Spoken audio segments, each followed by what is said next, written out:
Nowadays, all data you need to take with a pinch of salt. Skepticism is to science what hand washing is to surgery. And when numbers sound too neat to be true, they usually are.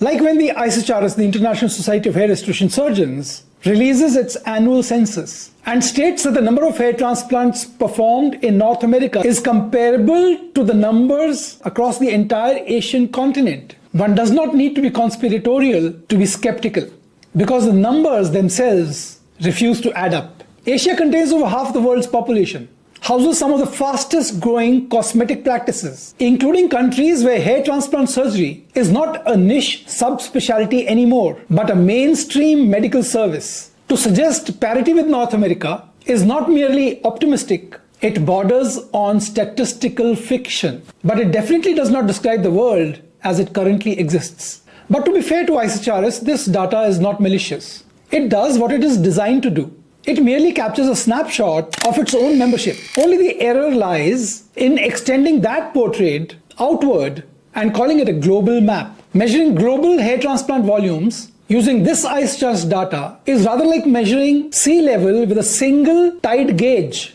in one protected bay and assuming the whole wide ocean behaves in a similar fashion. The instrument may be precise, but the sampling is profoundly incomplete. The first and most obvious distortion arises from the source of the data itself. The ISHRS membership is not only limited, it is also dwindling year upon year. Many high-volume surgeons in developing economies do not join international societies, not out of incompetence, but because such memberships offer little functional relevance to their daily practice. So when the denominator itself is shrinking, extrapolations become increasingly fragile.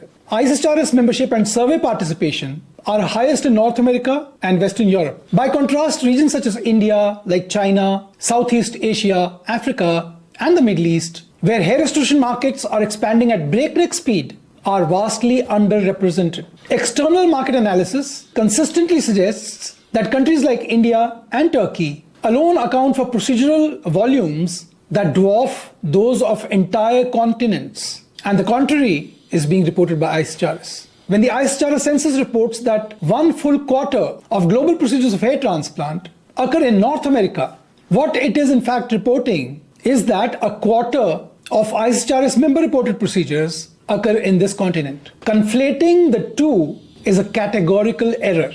Then there's a case of underreporting outside organized practices. In much of the world, hair transplant is performed by surgeons who do not identify exclusively as hair restoration specialists. Plastic surgeons, dermatologists, aesthetic physicians may perform large number of procedures without any affiliation to the ISHRS or any other body. And beyond that lies an uncomfortable truth. An entire grey and sometimes black market of hair transplant providers exists, particularly in medical tourism hubs like Turkey. Their clinical quality may be variable, but their procedural volume is undeniably very large, and none of this activity is captured by the ISHRS data.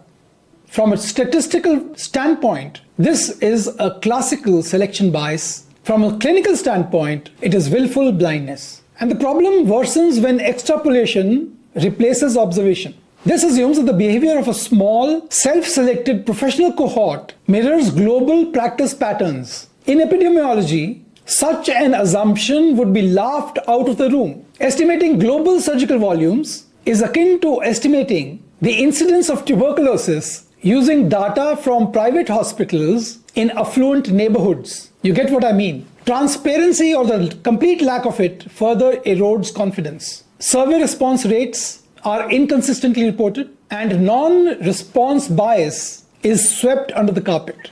Without knowing who answered and who did not, the statistical power of the conclusions remains opaque and mere decoration. Technique classification introduces another layer of distortion. When ISHRS reports near parity between FUE and FUT procedures, it is merely reporting the habits of its respondents, who mostly reside in North America and Western Europe, and is blinkered towards global reality. In most high-volume markets today, FUE accounts for well over 95%, at times 99% of the practices, whereas FUT survives largely in pockets, sustained more by tradition than by demand.